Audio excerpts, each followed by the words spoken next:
How many of you own or have seen one of these? Like many of us, money such as this $20 bill allows us to own and buy and purchase anything that we want to some extent. However, money like this $20 bill has an issue, and it's this familiar president's face. Most of us know the face of the $20 bill is Andrew Jackson, but what a lot of us don't know is that Andrew Jackson shouldn't be on this $20 bill. And that's because of several important issues.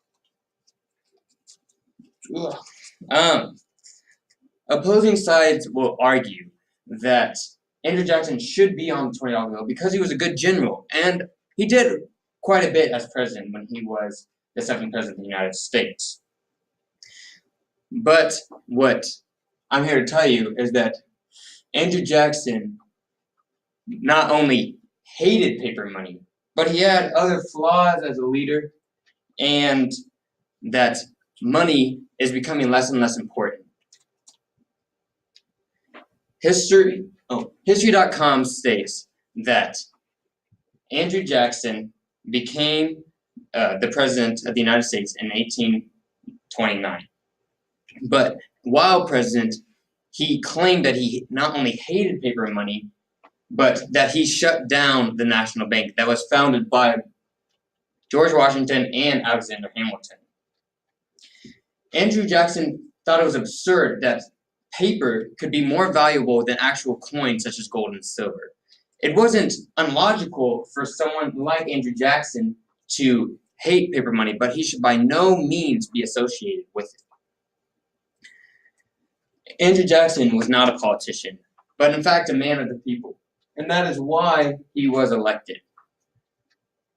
But he hated paper money because it could be torn, counterfeited, and just deteriorate over time. Not being a politician he used to his advantage, and it allowed him to remain in power and use his power to his own will.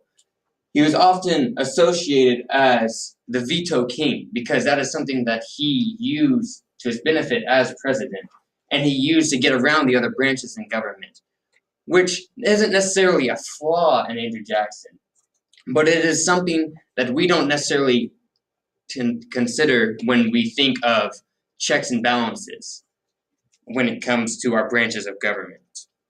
But there is a big flaw that Andrew Jackson had as a president, and that was the Trail of Tears. For those of you that don't know what the Trail of Tears was, it is one of the most saddest and historic things in U.S. history that happened during Andrew Jackson's presidency. He was able to pass the Indian Removal Act of 1830, which removed natives east of the Mississippi River, which affected over 100,000 natives at the time. Even though the natives did not want this to happen, and neither did John Marshall, who was Chief Justice at the time, Andrew Jackson made this happen anyway. Even though the Cherokee ended up taking this to court, and John Marshall voted against Andrew Jackson, Jackson knew that Marshall would not enforce this, since it is in fact the president's duty to be the enforcer. So he went against John Marshall's opposition anyway, and affected over 100,000 natives, which approximately 1 in every 4 died on this trip. Even though I think Andrew Jackson shouldn't be on the $20 bill, it is becoming less and less important. Because with the ability to swipe a credit card, paper money is being used less than 17% of transactions every day. So paper money is becoming less and less relevant. However, it is important to remember the past of our currency and what it really should be. Because even though Andrew Jackson shouldn't be on the $20 bill, he still is a good president. So what is our future plans with this $20 bill? Who is the new face? Is there going to be a new face? as of 2016, there was rumors that Harriet Tubman would be on the new face of the $20 bill. And they have made ideas to press on to further this idea. Those of you that don't know Harriet Tubman, she was a slave during the Civil War, who later became a spy for the Union Army. So she would be a great candidate for the new face of the $20 bill. Also, she is a woman and a minority, so this would increase deteriorate the diversity in American culture. So her being the new face of the $20 bill would be exceptional.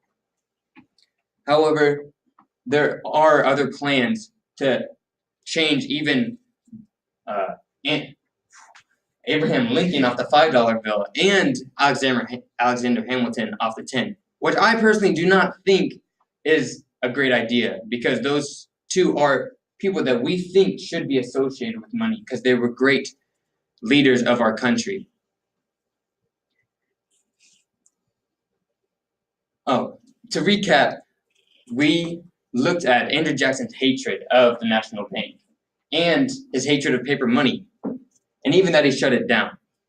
We also touched up on Jackson's flaws as a national leader, like the Trail of Tears. And lastly, the future plans of the $20 bill. This $20 bill is very relevant in our lives. It allows us to purchase what we own and what we want. But should it really be associated with someone who hated paper money? Not to take away from Andrew Jackson, but he should not be the face of this $20 bill. Thank you.